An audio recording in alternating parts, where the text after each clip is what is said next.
Oi, gente. Eu vim falar com vocês nesse vídeo um pouco sobre filosofia do yoga, da base filosófica, mais especificamente hoje sobre Yoga Sutras. Então, nesse vídeo eu vou fazer uma pequena introdução e depois eu vou fazendo outros vídeos para ir falando sobre os 8 angas, que são os 8 membros do yoga. Eu vou dar de vez em quando uma olhadinha aqui pro lado, porque tá uma colinha no meu computador, vocês não reparem. Então, primeiro, o que são os Yoga Sutras? Essa obra foi escrita mais ou menos 500 anos antes de Cristo, mais ou menos, por um sábio chamado Patanjali.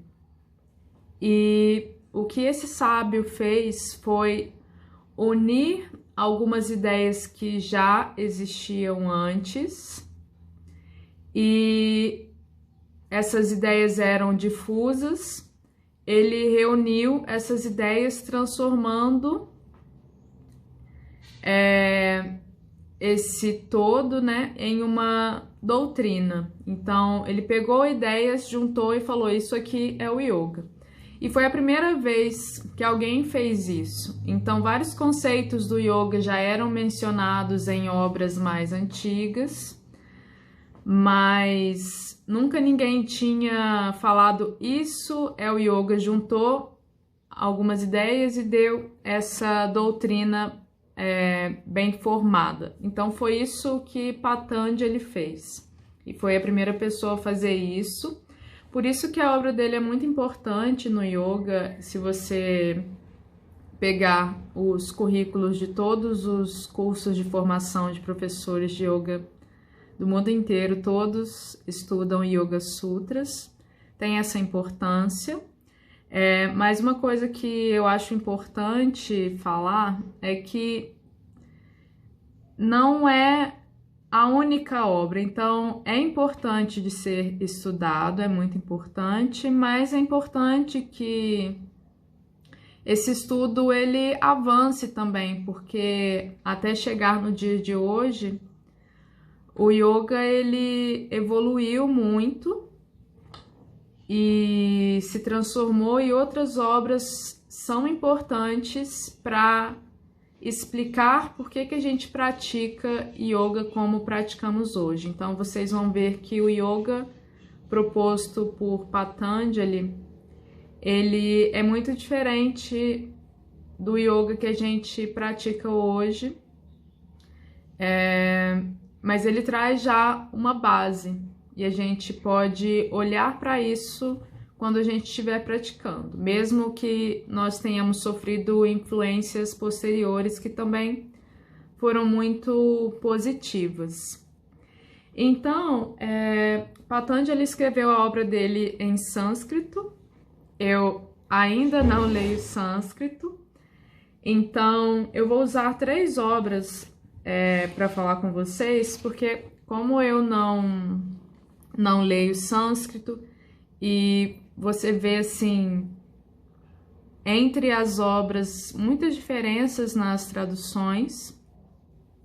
Então, pegando mais de uma, fica melhor para a gente entender o que ele está falando. Então, eu usei esse aqui do professor Carlos Eduardo Barbosa. Esse aqui eu gosto muito dessa tradução dele, e é interessante que ele traduz direto do sânscrito para o português. Os outros 2 livros que eu vou mostrar para vocês são livros que o autor traduziu do sânscrito para o inglês, e depois alguém traduziu do inglês para o português, e a gente sabe que algumas coisas vão se perder aí, tá? Então são esses 3 que eu estou usando. E mais uma coisa que eu queria falar sobre esse nome, Yoga Sutras, os sutras do yoga. Então, sutra é um tipo de texto que ele tem a característica de ser o mais sucinto possível. E aí, sutra também tem o significado de fio de costura. Então, são frases, e essas frases são muito curtas, elas contêm só palavras extremamente necessárias e significativas. E dentro dessa ideia de costura, uma frase vai levando a outra. Então, é assim que o sutra funciona. E é interessante que Patanjali resumiu as ideias do yoga dessa maneira em sutras, então, de maneira muito sucinta. Isso pode ser positivo por um lado, né? Porque talvez se ele explicasse muito, ficasse muito longo, ou saísse assim do centro da doutrina, né?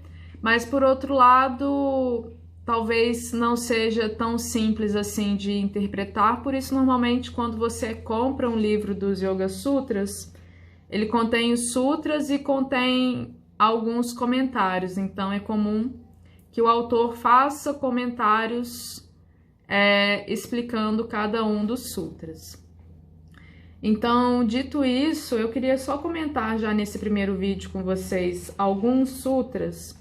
E o primeiro é o sutra número 2 do capítulo 1. Os Yoga Sutras têm 4 capítulos. Então, no sutra número 2, Patanjali já define o yoga. E eu vou ler para vocês a definição de cada um desses 3 livros.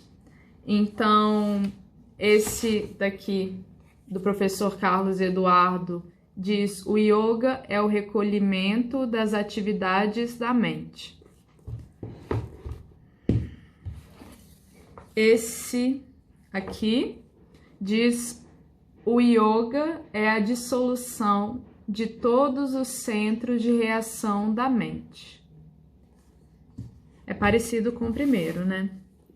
Esse aqui diz: yoga é a habilidade de voltar a mente exclusivamente em direção a um objeto e sustentar essa direção sem quaisquer distrações.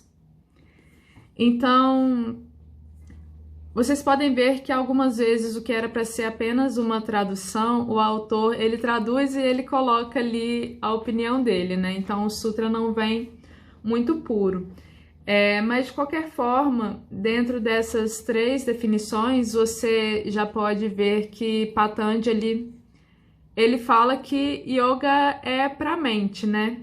É o recolhimento das atividades da mente, a dissolução de todos os centros de reação da mente, ou voltar a mente exclusivamente em direção a um objeto. Então, nessa época, da maneira que Patanjali definiu, o yoga ainda não tinha as posturas que a gente pratica com o corpo. Ele fala de asana. Asana, inclusive, é um dos 8 angas, um dos 8 membros, que eu vou falar nos próximos vídeos. Mas é de uma maneira muito diferente, mas eu não vou dar o spoiler aqui, não. E aí, o sutra seguinte à definição do yoga diz, aqui na mesma ordem dos livros, tá? 1.3. Então, aquele que vê se manifesta em sua natureza autêntica. Segunda tradução. Neste estado, o vidente está estabelecido em sua própria natureza original. Essas duas traduções estão bem parecidas, né? Então, aqui diz que você recolhe as atividades da mente por meio do yoga para manifestar aquilo que vê em sua natureza autêntica. Aquilo que vê é a consciência. Então, a nossa consciência, ela tem essa característica de observar a tudo Ela pode observar o seu corpo, pode observar o que está fora, pode observar os seus pensamentos, mas a consciência ela não pode ser observada, ela só é percebida pelo ato de observar. Então a consciência é aquilo que vê e é o seu eu essencial. Então você recolhe as atividades da mente para manifestar a sua natureza autêntica, a natureza autêntica do seu eu essencial. Essa é a ideia proposta por Patanjali, e a tradução desse livro aqui, O Coração do Yoga, está um pouquinho diferente, tá? Então, a habilidade de compreender o objeto plena e corretamente se manifesta. Essa tradução tá diferente, mas ela não sai da ideia como um todo que é proposta pelos Yoga Sutras, tá?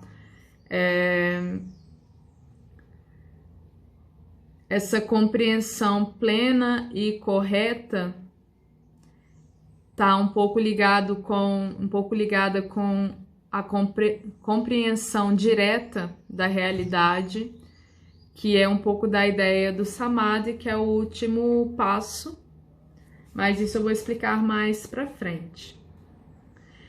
Eu vou colocar uma figura aqui para vocês de uma árvore simbolizando os 8 membros do yoga.